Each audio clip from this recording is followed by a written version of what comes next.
எண் தொடரில் தவறாக இடம்பெற்றுள்ள இணையை கண்டுபிடிக்க. கொடுக்கப்பட்ட எண்களை கவனிங்க.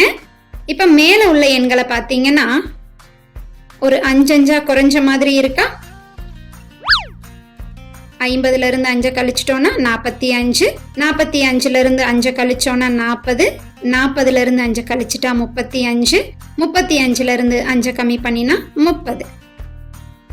இப்ப இதே போல கீழுள்ள எண்களை கவனிங்க. 45ல இருந்து 42 உருவாகணும்னா ஒரு 3 கழிச்சிடலாமா?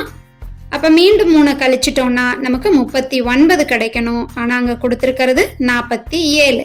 சரி, அடுத்த எண் இதுல இருந்து சரியா உருவாகுதான்னு பார்க்கலாம்.